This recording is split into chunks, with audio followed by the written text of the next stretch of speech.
i-update ko lang po kayo sa nangyaring laban noong May 16.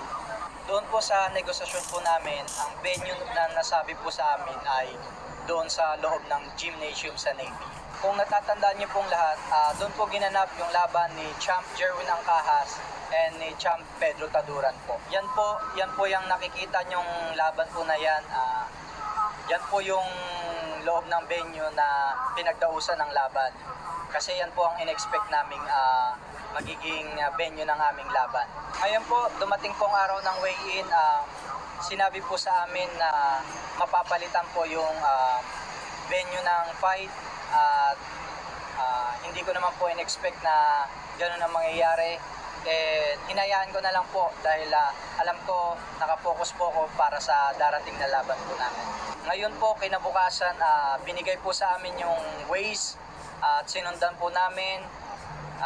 Nung nakita ko po yung venue, ako po ay nadismaya at nakakalungkot isipin na ganun po ang magiging resulta ng venue ng aking laban. And habang nag-ayos po ko ng hand wrap para sa paghahanda sa laban, hindi ko na po lubos maisip na makapag-focus pa. Pero mas sinikap ko pa rin po na pag-ibayuhin na bigyan ng pansin yung laban ko at mag-focus. And patuloy ko pong sinikap yun para makapagbigay ng magandang performance po sa laban. Actually, gusto ko na pong hindi tuloy yung laban kahit hindi na po ako lumaban. Kasi sa nakita po naming venue.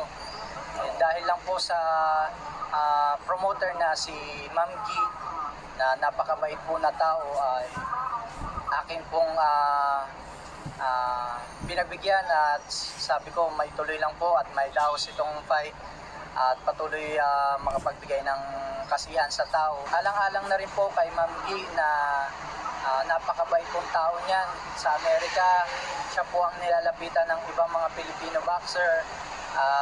Marami rin pong mga Filipino boxer ang nananamantala sa kanyang kabaitan. Sa totoo lang po, naisakripisyo ko po yung imahe ko po sa laban dahil maraming gustong mag-sponsor.